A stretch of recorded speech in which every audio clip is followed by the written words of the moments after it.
Eso, Dani. Llega el micrófono. En inglés. Are you ready?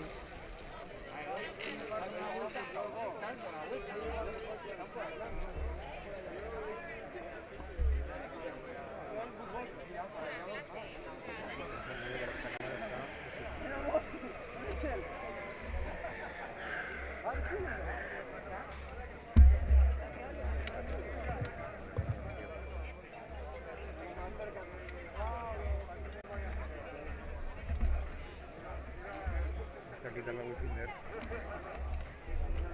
Ya tú sabes.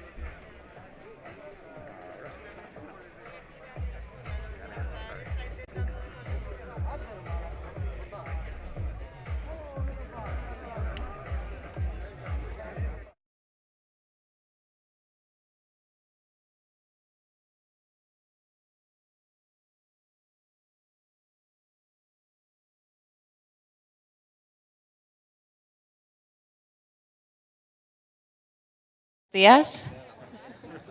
Guys, buenas tardes. The lecture is about to start in 5 minutes, so come closer and get ready. Hello, Roma.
Go your wins. You just need to come here, approach, get your cocktail. Come on, it's not alcohol. We are here to help you. These are the wins from Red Bull.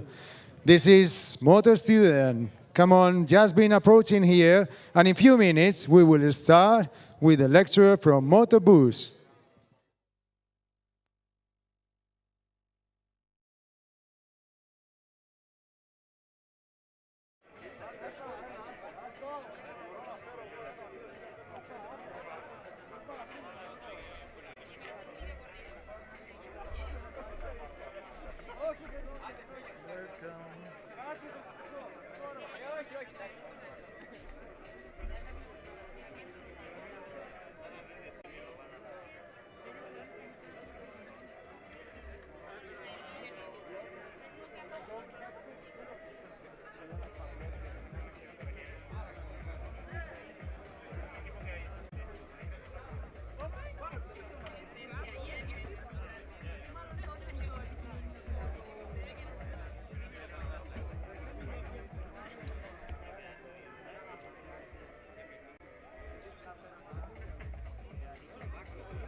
Video.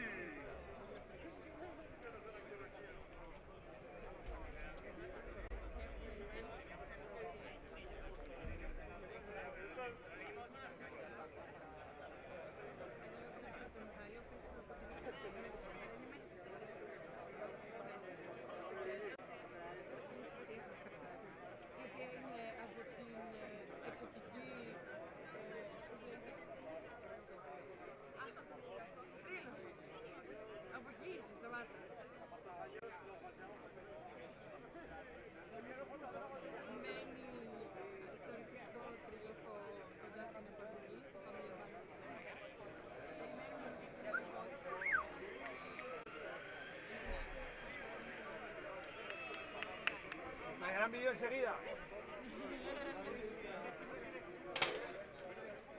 Ahí ya,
Hola from beautiful and sunny Spain. Welcome everyone to Motorland for the second lecture of the Red Bull MotoBoost. We're extremely excited to have you all here gathered in one place. So thank you all so much for coming. I'm Dominika Grňová, or Dominika Rides on social media, a passionate rider and the host of the Red Bull MotoGP Rookies Cup. So it's time to introduce you to our guest. The first guest would be Daniel Urquizu, Managing Director at MotoStudent.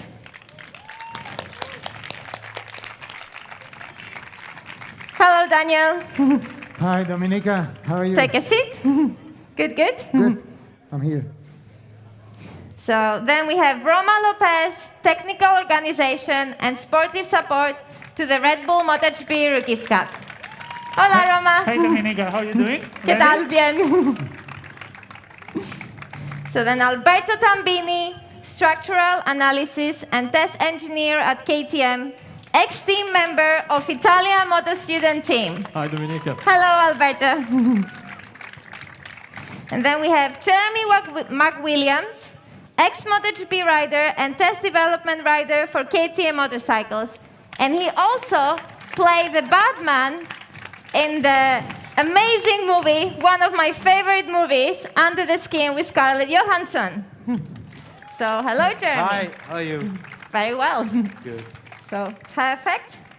And now it's time for me to sit as well. Okay.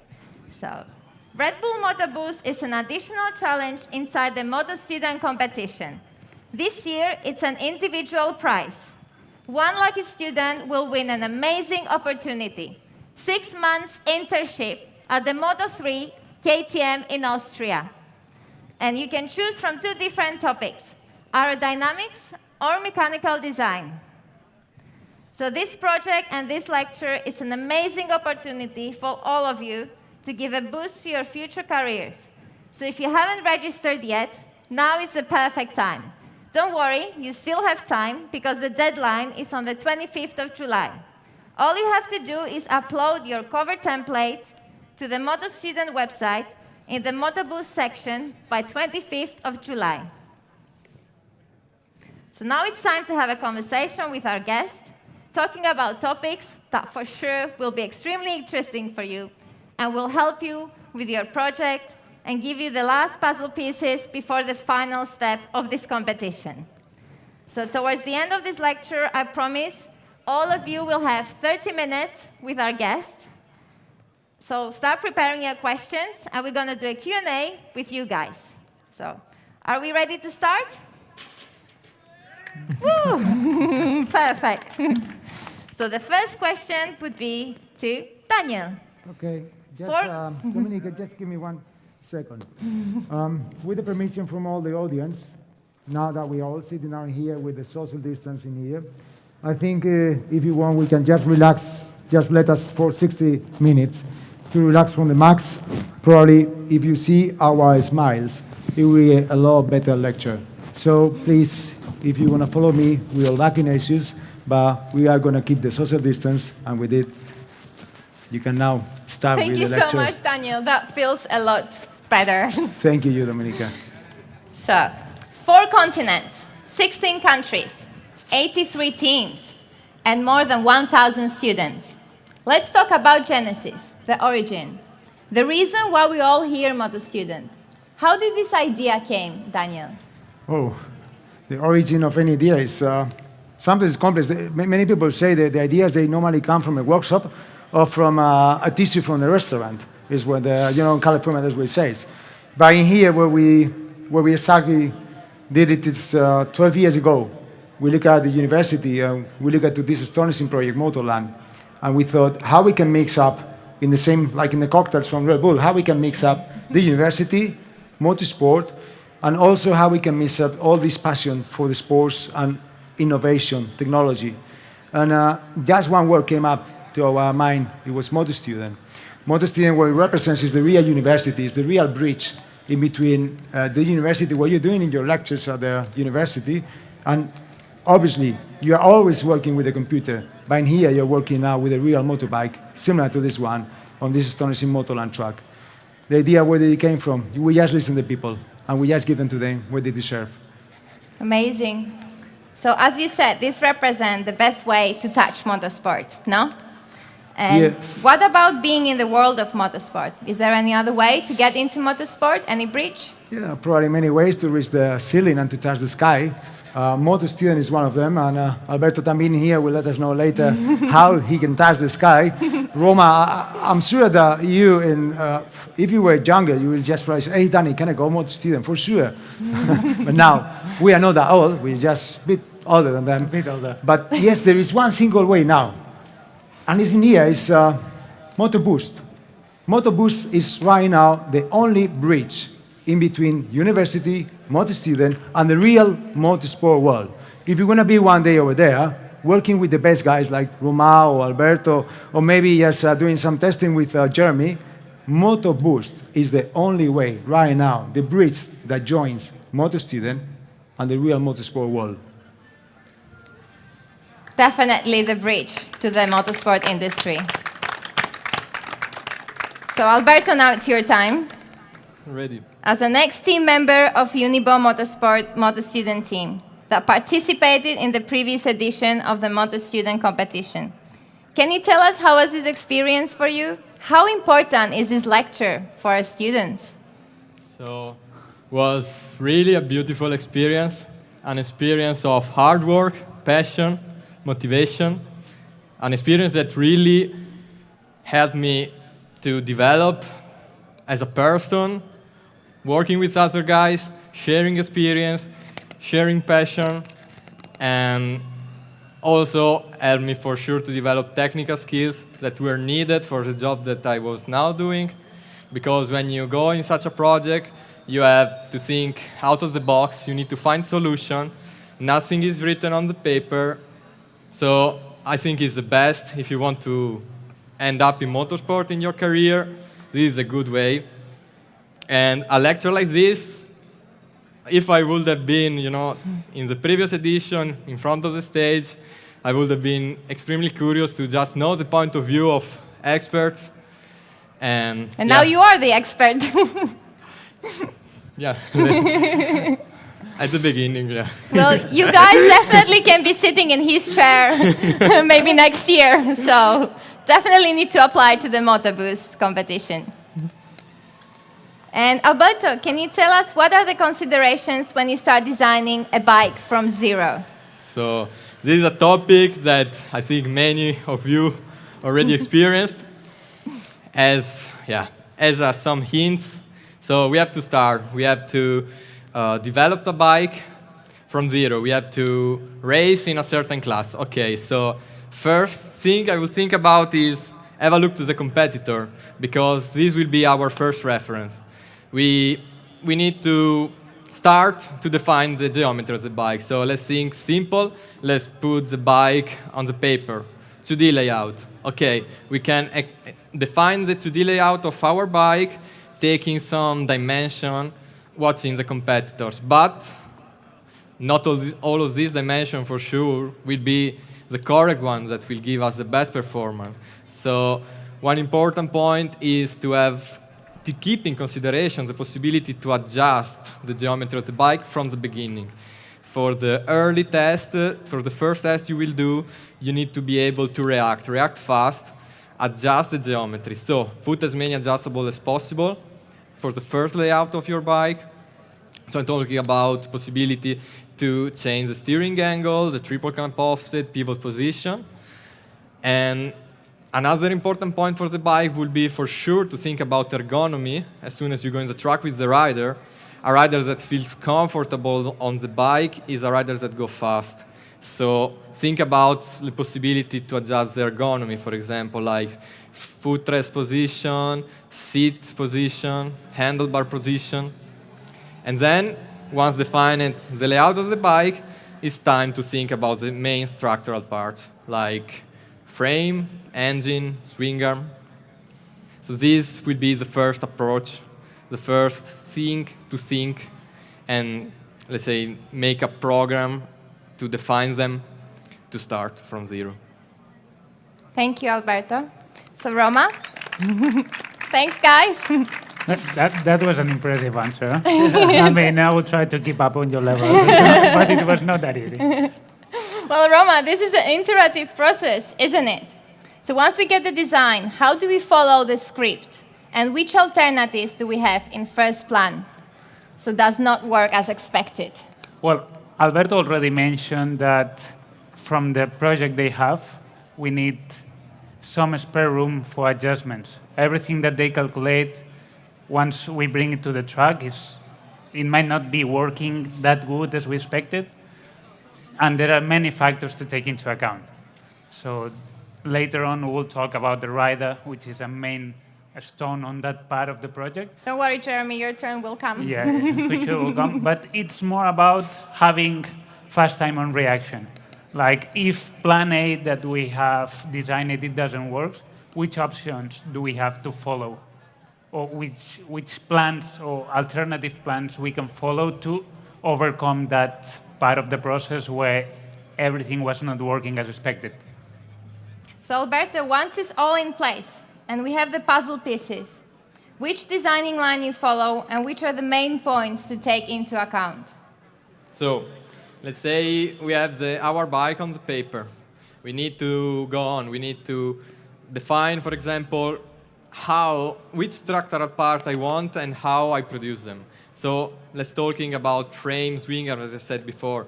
We need to think about the technology. So which technology I want to use for this part, for example.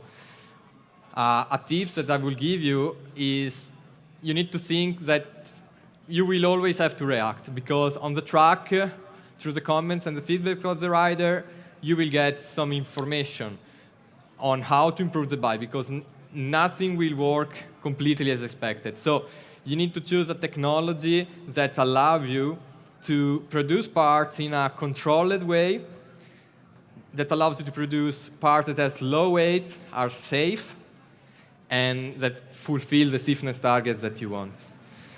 Let's say at this stage, talking as a structural analysis, for sure, FEM calculation can help you to do some iteration and already have a look which is the best choice for the material and also for the technology, because every technology has constraints and advantages that can affect the performance that you will get on this part and at the end, the performance of the bike. But designing isn't only about drawing. It is also hours and hours of calculation, decision. Am I right? Yes. So let's talk about, thank you. Let's talk about FEM. Thinking of you, student, in front of FEM software at the early stages of the project, what would you suggest as a starting point for the definition of the geometry and main structural parts? Sorry. Okay. So, yeah, if I put myself in a student in front of the FEM for the first time, and I have to design a new frame for my bike, the first frame for my bike, and I had to start somewhere. So let's say, I think we all know that every structural part at the end will fulfill some stiffness target, because the stiffness of structural part affects the behavior of the bike on the track. So where to start? Let's say we cannot extract a stiffness target from the competitors because we cannot see numbers on the competitor. But what we can see is the geometry. We can have a look to the layout of their structural part. And here, for example, in FEM, we can use optimization methods that are already inside the software in order to achieve this. My suggestion is, for example, to run optimizations, setting as input some stiffness targets and see the geometry of the result. If the geometry of the result then is following the shape of the competitor, this means that probably our stiffness targets are close or at least in the same direction of the competitors. And this is a good hint to start developing a new bike. So having a look to the competitors, let's be smart, use the technology that we can use in terms of software and mathematical algorithm in order to achieve the performance. But wait, Alberto. It seems like we have plenty of time. Or we don't. Well, let's talk about deadlines, Roma. The most important points to consider when starting a design process and next steps such as validation. Which points do we have to set reference points to comply with timing and get what you need as expect? Well, there are three factors that we should take into account when designing or when waiting for some design to come. Mainly will be the rule book of the championship we are competing, which at the end is defining the way or the limits we have to follow. Then will be the budget. Budget is not limitless, so we have to stay within. And then will be terms. I mean, we don't have that many months, we don't have a year. I mean, we are constantly evolving, but if you come from zero, you have to react at short terms normally. If you're talking about short terms, you will focus on your strength and increasing your strength. If you have a long-term period, then you will try to get as many points as possible to do a standard package that properly works from the beginning. Thank you, Roma. So Jeremy, you're you're a rider in your heart and a very experienced racer. Can you describe us, please, how is it to be working as a test developing for KTM?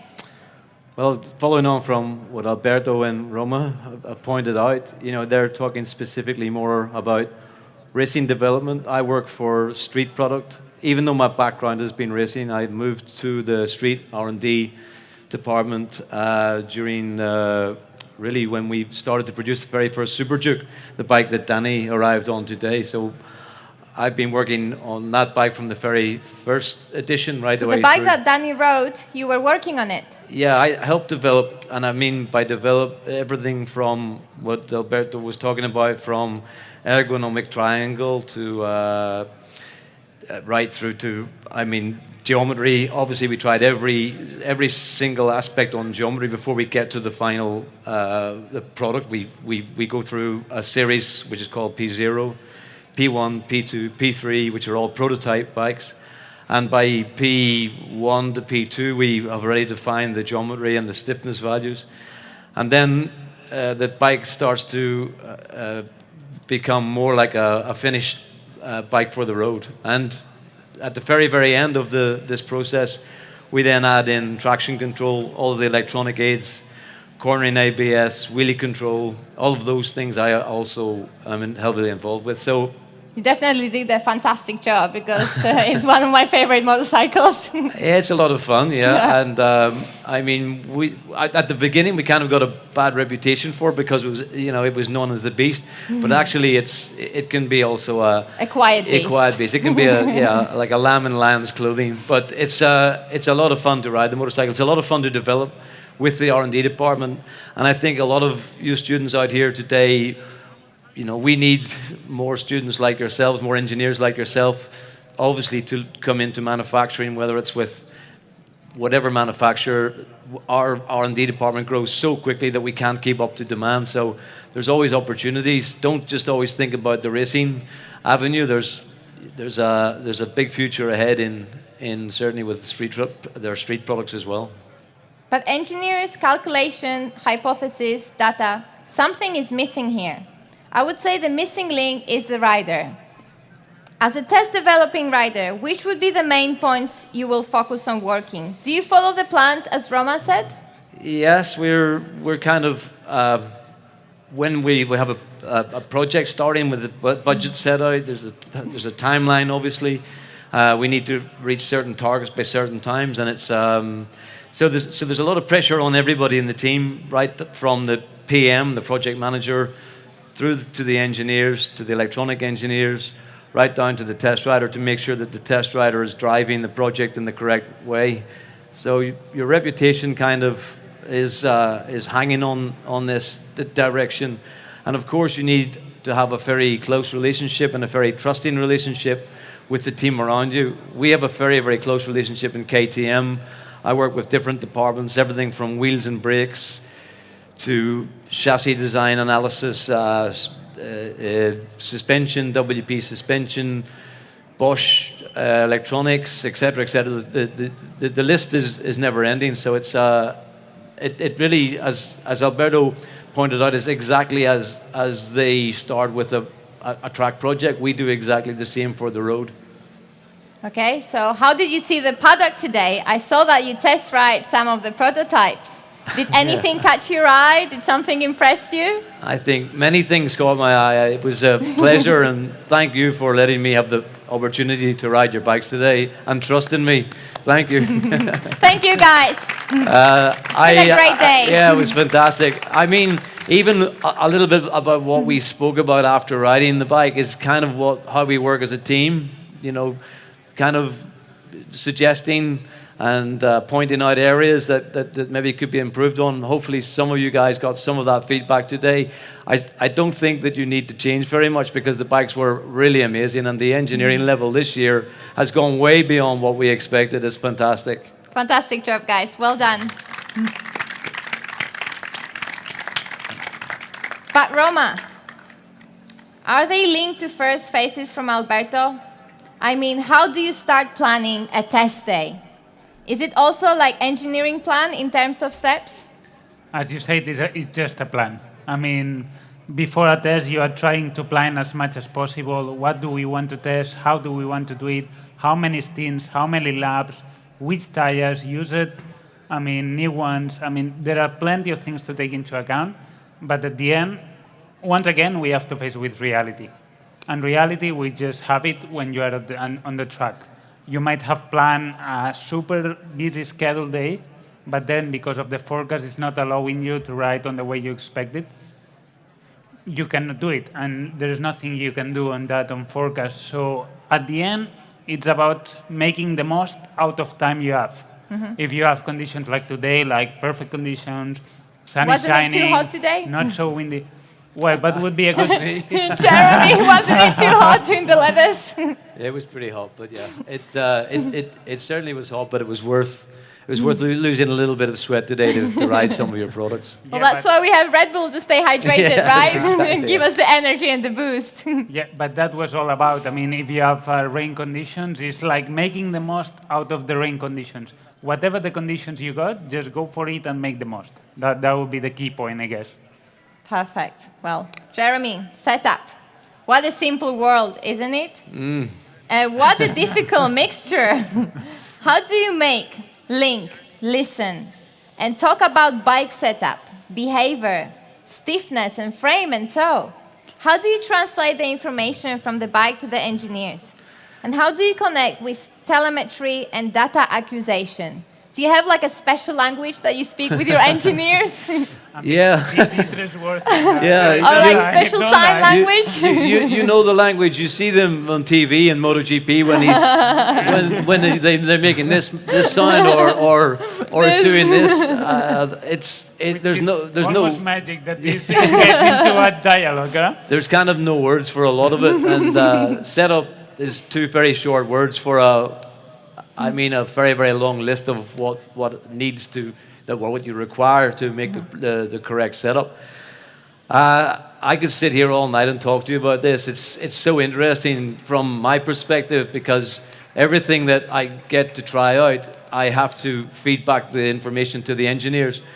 And if it's a chassis technician like Alberto, and I say I have to be nice about how I say I don't like the chassis. I can't tell him I don't like the chassis. I have to say it in a gentle way. I have to tell him what it is that I think we can improve on the chassis. So I get to try lots of different stiffnesses. We have different ways of adding material to the bike through the first development phase. And this first development phase for our street products is called P0, Prototype 0, and then it goes to Prototype 0.5.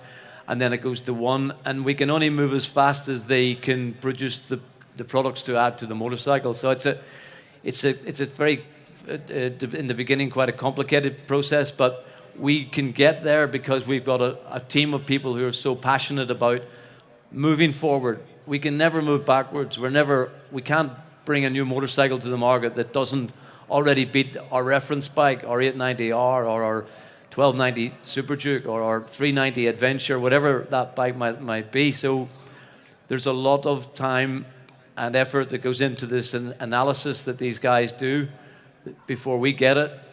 Then we tell them it's not very good. and it might have to go back for some tweaks. and then it comes back again. And it's a little bit like the race team and the rider, Roma. It's the same. It's kind of the same process. It's just that when I'm helping to produce a street bike, there's an awful lot more to it that have to reach certain regulations. That the latest one being Euro 5 and how we get around the Euro 5 issues. But it's a fantastic minefield that you guys would love to be involved in, particularly coming from what you're doing here with MotoStudent.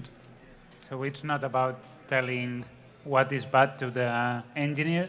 It's about trying to find a plan B that we can make we can make it happen. It's about how to get around that without upsetting anybody. But yeah, you have to have a real trust in your engineers, and vice versa. The engineers have got to have a real trust in their test team, their test riders. We have a very small test team.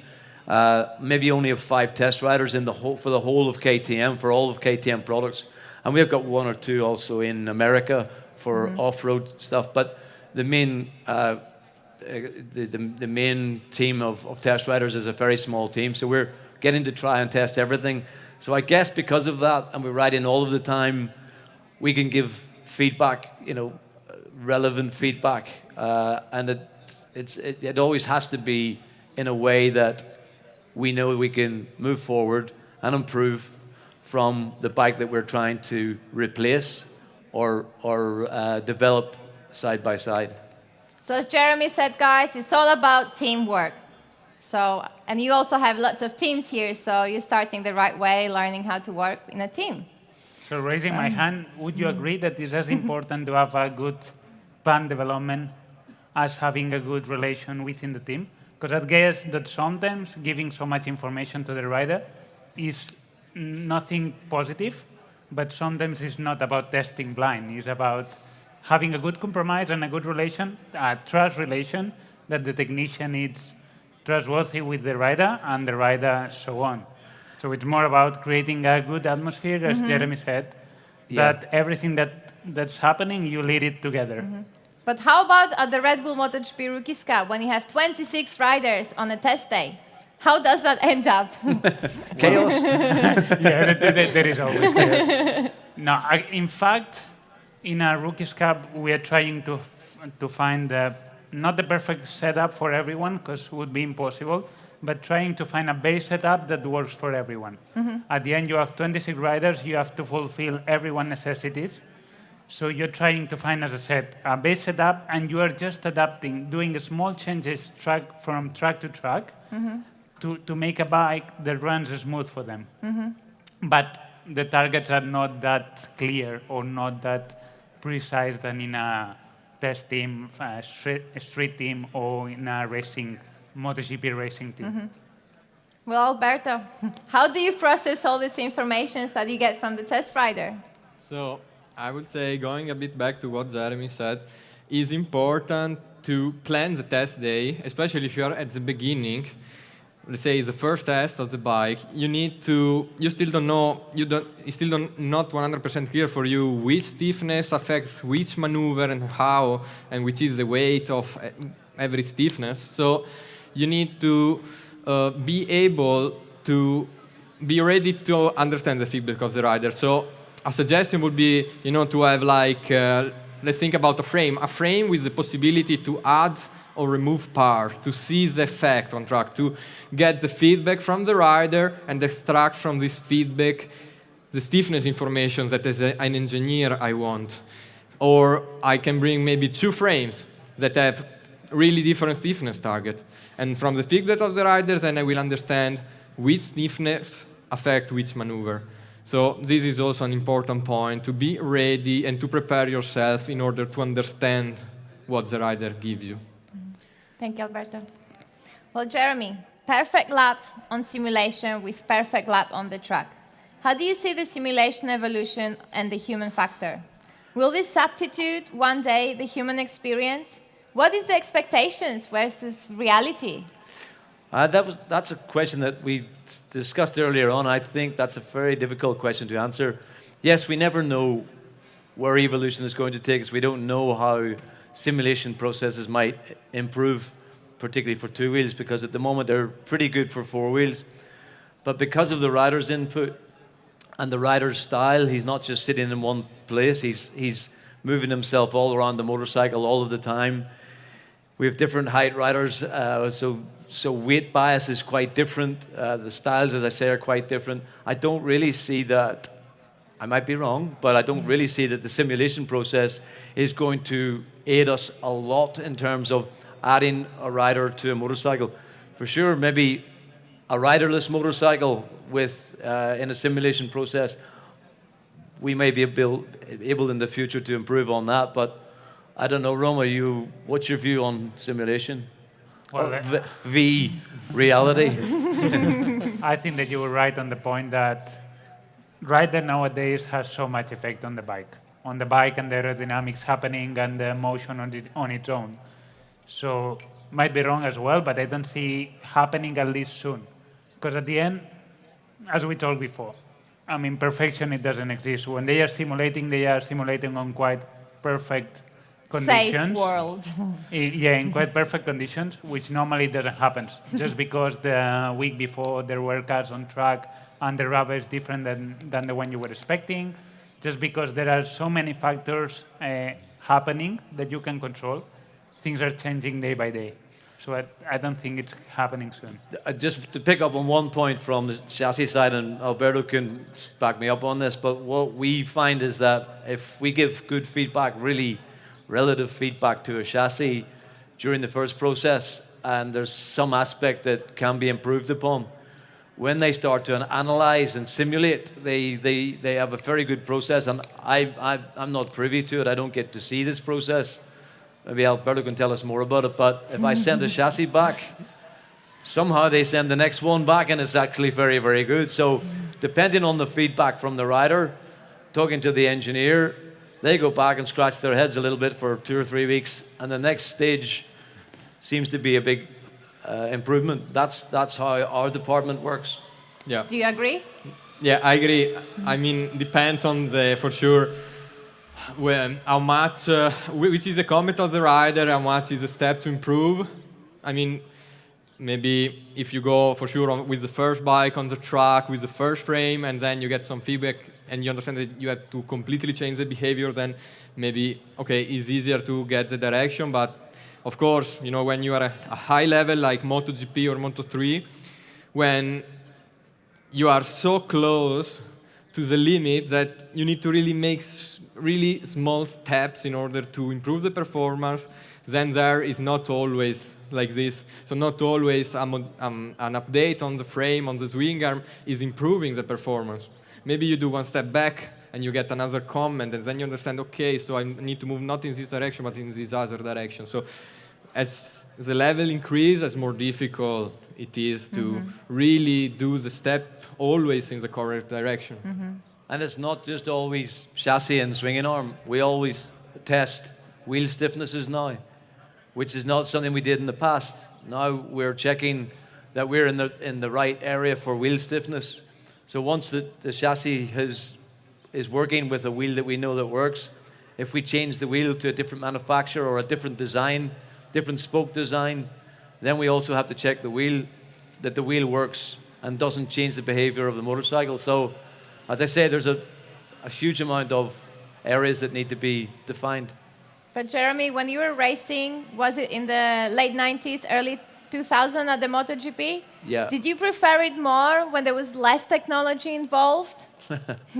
Well, I mean, yes, I think that's a lot more came down to the rider, you know, particularly on 250 and 500cc V4s.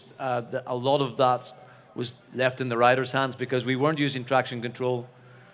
You know, we weren't looking at data really closely. We were looking at maximum RPMs, you know, a little bit like you do in the Rookies Cup. You know, okay, we're on the limiter at such and such, and maybe we're changing springs, but everything was defined by what the rider's preference was at that time, rather than looking at the data and the data engineer telling me, well, you're too deep in this corner, and you haven't used enough stroke in this corner. So, yeah, I think that back then, you know, the days were, I think pure 250cc GP was probably the best form of racing, I think, that I can remember. Certainly of course it's in my time, so I'm going to say that, but it was very, very pure and probably, you know, part to weight, nearly absolutely perfect.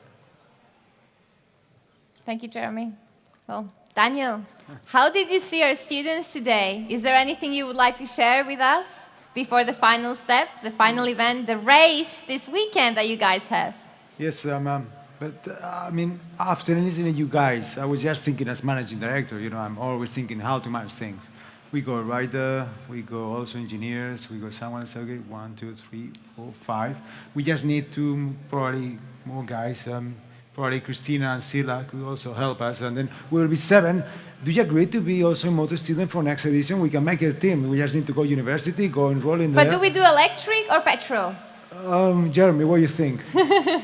It's a hard decision. It's a hard one. Today you told me, huh? This is a topic that we discuss a lot. Actually, I was really, really blown away by the level of the electric technology here today. Absolutely, completely, wow. Well done, guys. Yeah, it was incredible. So I guess that an old school petrol head is going to have to some point come over to new technology electric head because it was so good. Yeah, so I think in terms of KTM, we're not producing that level of technology just yet. We're using smaller, lower voltages than you guys are using here today. But it's certainly something that is a big consideration for the future. So you choose electric? I think I will get shot by my management if I said it, but yeah. He's the one on the bike. So we go for electric. It's a secret, you didn't hear anything. Honestly, from both sides, both were so impressive on petrol and electric today that I was kind of really impressed by both, you know, from the technology on both sides. And actually the lap time, the speeds on the back straight, when they're so close now to electric and fuel, you know, petrol engines, that's really something else. So, you know, well done to your guys for getting it this far. So I think we're going to get big problems if we go on MotoStudent against these guys, because what we saw today, the bikes we saw on petrol or electric, I mean, the level is higher. So high. I've been 12 years on this, and when we started with the universities in there, it was just only 21 universities. Right now we are 83 universities, which is 400% increase. Yeah. Incredible. And the level, I think, Jeremy, will agree with me, is 1,000 times. I mean, really, from last time you came in here till now, you told me before. I mean, Danny, the level is... It's only 3 years ago, but it's such a big improvement. So, yeah, I mean, they've done a really good job. So, I think they deserve... okay, we'll go to MotoStudent some other time, okay? Right now, we just relax. Roman. Leave it by the time. For easy one, okay? Well, Jeremy, but immediate future, MotoStudent, as it said, think fast and race smarter. You are all one step closer before sitting next to Alberto's chair. This is real. This is happening. So, Jeremy, how our students can accelerate their career? Would you say MotoBoost is the best way to get their wings into the motorsport industry? Well, we've come here, you know, through a very difficult time, giving you guys a little bit more time to think about what you're doing and your futures. This is a fantastic initiative from Red Bull and MotoBoost and KTM. I think we need to have more students coming into our factory because we desperately need very young, talented engineers. And you've come here, you know, all ready to race. So you're part of the KTM DNA already. And for sure, we need to open up the doors a little bit more to engineers like this. I totally agree. You agree? Yes, do you agree? In fact, there's a first-year guy coming who's my first year this current season. I saw some ideas that they were just mind-blowing. I mean, I haven't even thought about that, so it was like yesterday and today was quite impressive to see how the level it was, and following Danny and Jeremy, how to know how the level has improved in the previous season. So it's the work they're doing is just almost magic. So, Jeremy, you think, as you say in KTM, these guys are like ready to go to KTM, ready to race? Well, they're already ready to race. So they ready to go to KTM. They've already got the orange. You just blood. need to give me a target. How many you need? Yeah, I think for sure, even in R&D and marketing and motorsport, there has to be openings for engineers, young engineers like this in the future. So this is the bridge This is the bridge. It's the between first, students certainly the first and part. motorsport industry. Absolutely. Okay. Well, Well I done to MotoBoost. I really hope to see you guys at the MotoGP. So, Alberto, as a student, you've been here before, you have all the students in front of you. Could you please give them your best advice for this weekend and in general for the competition? So, yeah, for the weekend, especially thinking about the race, we will have, I think, if Daniel confirms, you saw the weather forecast will be pretty warm, I think. Yeah, warm, hot. I think it's going to be really hot. I think Yeah. Jeremy today was sweating quite a lot, so it's going to be a nice sauna. You know? Well, Yeah. cool your engines then. Yeah, exactly. Take care of the cooling of the engine, both in petrol and electric category. Is a really important point. Think a lot about reliability of the bikes. You need to finish the race. It's really important to finish the race and get the points. It's better than not finish the race. So this is my best advice for the weekend. I think also Jeremy and the other test riders gave you a lot of advice on the setup and how to improve the performance of your bike. So yeah, now is everything on you. Just continue. You are almost at the end of your trip.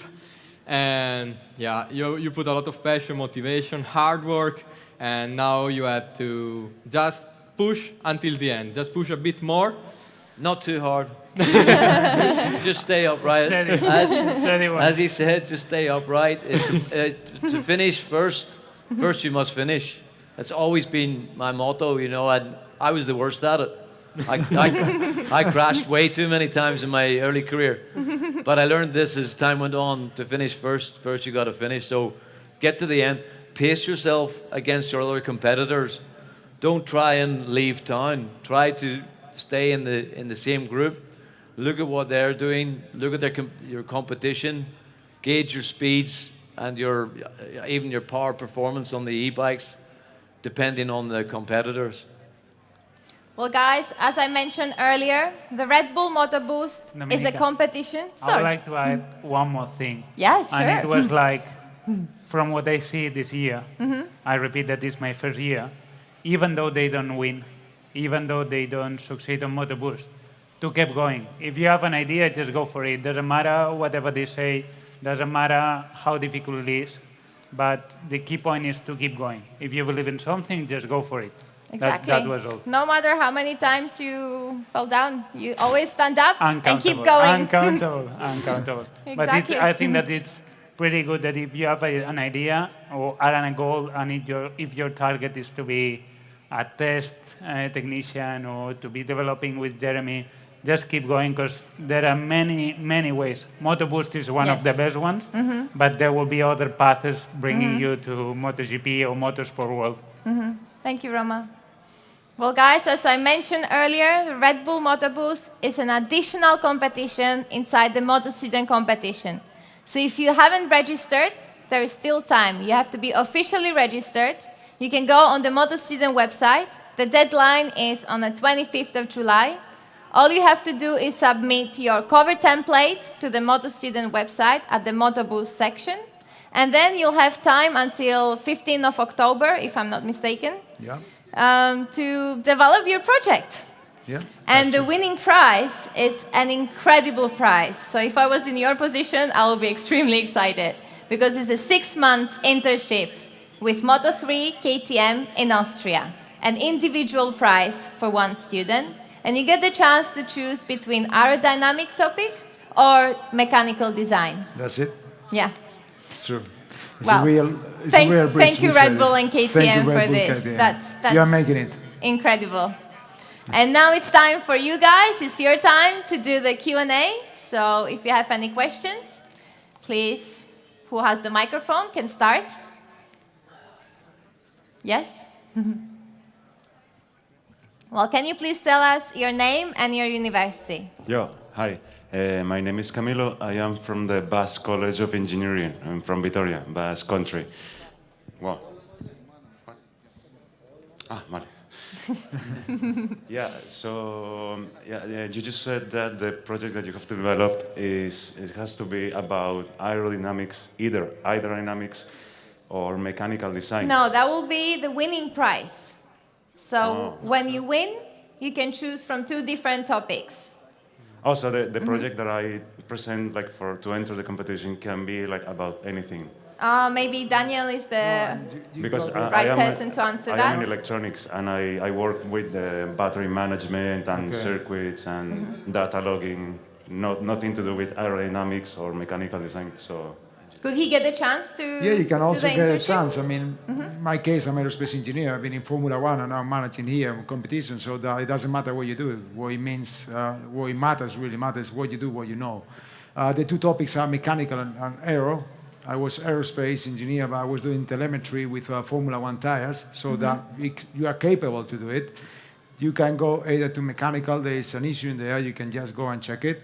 If you feel free for there to go, if not, you can go to aero. There's also another one issue, and then you can try also to solve. These just 2 of them, and this is why we did 1 lecture with aerodynamics, and this is why today we have the lecture with mechanical to give you the tips to get on MotoBoost and try to get the best project. Thank you, Daniel. Okay, welcome. So who has the next question? You can raise your hand. Thank you. So if you can tell us, please, your name, your university, and the question to who would you like to ask? Hi, my name is Datta, and I'm from the University of Sapienza of Rome. My team name is Sapienza Gladiators Racing Team. It's a petrol team. Hello, everyone. This question is for everyone, the engineers and Mr. Jeremy, the rider also. So we've been talking about the electric and the petrol heads and petrol engines getting obsolete very soon enough. I know it's a little bit offbeat, but what do you think? What do you guys think about the synthetic fuels coming into the racing and also into the street culture? And do you think we can save the internal combustions, maybe let's say after 10 years or something? That's a fantastic question. Absolutely, yeah. I mean, Great, that's- great one. Well done. That's exactly what we're all thinking. You know, we just haven't said it, but I know that Porsche Technology are looking very closely at synthetic fuels at the moment, and we're kind of waiting for those market leaders in that technology for it to filter down. We don't want to see the demise of petrol engines. Obviously, we're developing bikes. The bikes that I'm working on at the moment are ready for 2025 and 26. So we really hope that technology can be used quite soon with 2 wheels also. Not just 2 wheels or not just for the road vehicles. What about the racing segment also? I mean, like, can that be really a performance fuel type? Yeah. Well, I mean, at the end, it is a matter of fixing the class. So if you fix a class in which everybody races with following the same rules, in this case the rules can be related to the fuel and the kind of engine, then everything will be like now. Yeah, we go back to the rule book. Yeah. If the rule book says that we have to go on synthetic fuels, for sure the brands will work like crazy, hours and hours, to make it happen. And it'll probably be just as competitive, you know, in a short period of time. If you look at the history of manufacturers, every time that they've been given a restriction or any kind of penalty in terms of capacity or fuel volume that they're allowed to carry, they still in no time start to beat the lap times that they were achieving the year before. So it won't take long. Yeah, as competitive or even more, as you said. Yeah. Thank you. We just hope we save the internal combustions. Yeah. Thank you. That's it. Thank you very much. Thank All you the so best, much. everybody. Yeah. So who has the next question then? Come on, guys, don't be shy. Chile. No? Yes, we have one. We have one yeah, over all the way there. in the back. And also, you can also ask questions regarding your project. Hello, because- my name is Mike. I'm from University of La Rioja here in Spain, and I have a question about the administration of the project, because the last 20th of June, I sent the PDF file with my presentation to the project. I uploaded it in the link you give to us. But any kind of feedback has been sent to me, so I don't know what to do or how to confirm that my document has been successfully uploaded. Daniel? I was raking my nerves, and luckily it goes to Daniel. I think he's the right person to answer that. Trust me, it did reach, because I normally read everything that comes to MotoStudent. And we saw plenty of already projects coming in from many of you. We want to get a lot more. This is why we got extension until 25th of July. But trust me, yeah, it did come. We are going to give you feedback soon, but this is why we extended the date. So once we go close down the date, we give you, all of you, the same feedback. Shall I repeat the No. document uploading or It's not? already in there, don't worry. We just got everything. In case there's any problem. If you're going to repeat, doing it, but you don't get double. I mean, you just get the same opportunity. Okay. You know? But just to make sure and feel more calm, maybe you just do it one more time. Yeah. Thank you. Thank you very much. So, anybody else would like to ask a question? Yes? I have So if you can tell us your name and your university. Hello, I'm Kuba Sieczka from Wrocław University of Science and Technology, and my question is, when KTM make the first sports electric bike? Jeremy? I mean, they've Unveiling plans Yeah. for the future. they've been there with the MX bike already.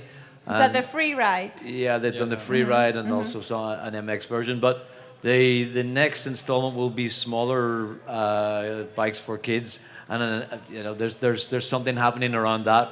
But as far as outside of that goes, I'm really not sure. Have you any ideas? I have no updates more than No, no updates. I'm sorry. So we need students from the electric side in the KTM, and then we'll have more updates. Okay, so when you want to do that, just call to us. Perfect. We have a deal here. Thanks. That's what it was. I got you. One on this guy. Fantastic. So anybody else would like to ask a question? Yeah, can I go for dinner? You must be starving. You've been riding on the track all day, right? Yeah, I'm pretty hungry actually. And the Red Bull's going to my head. Well, I have a question towards you guys. I would like to know, if you raise your hand, who submit to the Red Bull MotoBoost competition? How many of you? You can raise your hand. 1, 2, 3. For sure there might be more. Yeah. Yes. We're expecting more. The guy from La Yes. Rioja didn't rise up down the hand. Or I think he needs how to many submit you are again. expecting to do? The prize deserves more people, more credit. Absolutely. Sure. Well done, and thank you so much for this. And the ones that they didn't submit, there's still time until the 25th of July. And how about you guys? Is there anything Well, you would like actually, to I share? don't believe that there are no questions, because today we have been under questions, so for sure someone They asked can... all the questions while you were in for the sure boxes. someone can still squeeze the head and do some tricky question. It's just the right time before Yes. dinner, so... I've got no more answers left. Fantastic. Well, on behalf of Red Bull, MotoStudent, and our two main partners, KTM and Red Bull MotoGP Rookies Cup, we would all like to thank you so much for being here. Thank you, Daniel, Alberto, Jeremy, Roma. It was amazing to have you here as guests and learn new things. And we're so pleased to be able to give extra motivation to students from all around the world. We give you wings and we boost your future career in the most important thing, to get into the motorcycle industry. We're looking forward to see you all in action. We wish you all the best luck for the MotoStudent competition and also for the Red Bull MotoBoost. And, well, see you soon. See you tomorrow. Good luck, guys. Yes. Good luck. Good luck. Good luck, guys. Thank you so much for being here. So guys, we go back.